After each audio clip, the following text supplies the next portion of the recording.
Now, in this video, I just wanted to give you a number of tips on how you can use Microsoft Excel even if you're stuck. Like after you have watched this tutorial and you have started working with Microsoft Excel, it's not that easy to go back and relearn every tutorial once again, right? So when you're working with Excel, if you're stuck at one point and if you want to use a particular tool and you don't know what that tool is used for, or you forgot what the tool is used for, what you can do is just hover over that tool and it will give you a number of options as to what that tool does. For example, this one underlines text. And if there's so much more to explain, what you can do is just to hover over that tool and, sometimes it will show you an option whereby you can know more about it by clicking a question mark. More functions, math and log, and so on. Okay, so that's one thing you can do to learn more about any tool that you have inside of Microsoft Excel. Another thing that I wanted to mention in this video is the ribbon. The ribbon is collectively all these tools right here, the file, home, insert, layout, everything is collectively called as the ribbon. And if you click file, you'll be taken to another window, and this window is called the backstage view. So that means that it has nothing to do with the actual workbook, but it has to do with everything that's outside of the workbook. For example, if you want to protect the workbook, inspect the workbook, manage the workbook, and so on, you can do this with the Info tab.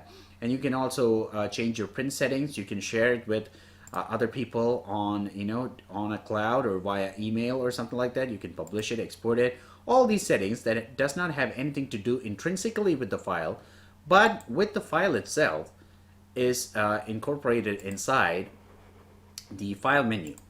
Okay, and the rest of it, as I had mentioned earlier, it's the ribbon. It's very visual, and for example, like if I look at here, I chose the phone color and it's showing me a description, and we have this question mark that says tell me more. So if I want to learn more about changing phone color of the text, I can just choose tell me more, and it will tell me a lot more about the phone color of the text.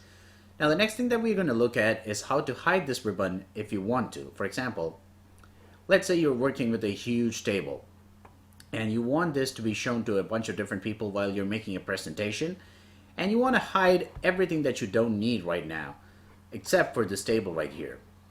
I mean this worksheet. So what you have to do is just go over to this button. This is the ribbon display options.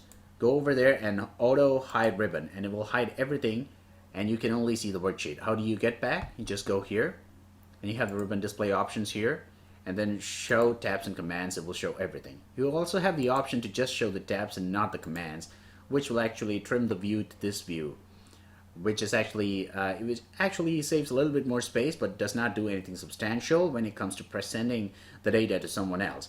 So if you want to present the data to someone else and you don't want any of that, you can just auto hide it.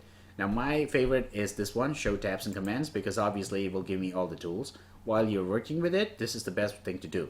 Also, one more thing I wanted to mention is, see, I'm not recording this video in full HD because Udemy has a problem whereby the full HD videos are compressed to 720p right when you upload them as a new course.